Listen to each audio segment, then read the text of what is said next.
Hello दोस्तों, स्वागत है एक बार फिर से मेरे चैनल खूनी हिस्ट्री के नए एपिसोड में।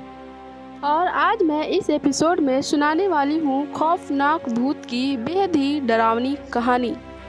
तो दोस्तों, कहानी को दिल थाम कर सुनिएगा, क्योंकि कहानी बेहद ही खौफनाक, डरावनी और सच्ची घटना पर आधारित है।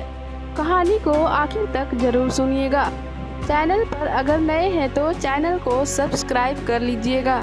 तो दोस्तों, चलिए कहानी शुरू करते हैं। मैं और मेरी 3 सहेलियां आपस में बात करते करते स्कूल के रास्ते से जल्दी जल्दी घर की ओर बढ़ रहे थे, क्योंकि शाम हो गई थी। रास्ते में एक घना जंगल पड़ता था। उस जंगल के बीचों बीच एक सरकारी स्कूल खंडहर में तब्दील हो चुका था। वह स्कूल बहुत साल पुराना था।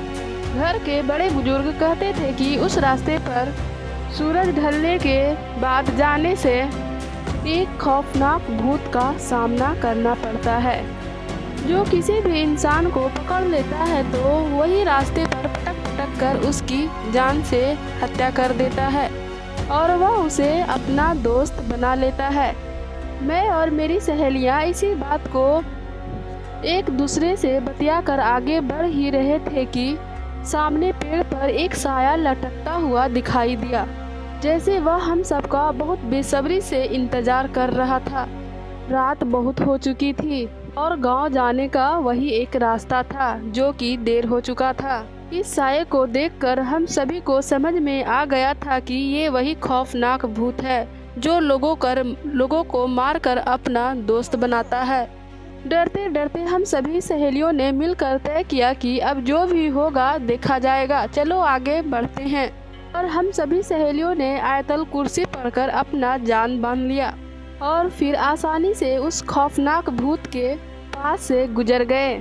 उस खौफनाक भूत ने बहुत कोशिश किया कि वो हम सभी को डराए और एक दूसरे से अलग कर दे, मगर हम सभी सहेलियों ने मजबूती से एक दूसरे का हाथ पकड़ रखा था और खुदा पर यकीन रखकर बस आगे निकलते गए।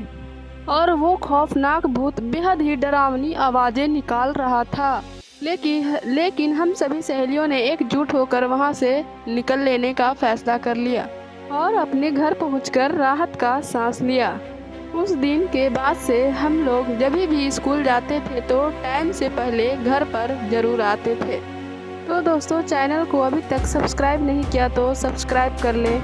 मेरी कहानी को यहाँ तक सुनने के लिए आपका धन्यवाद।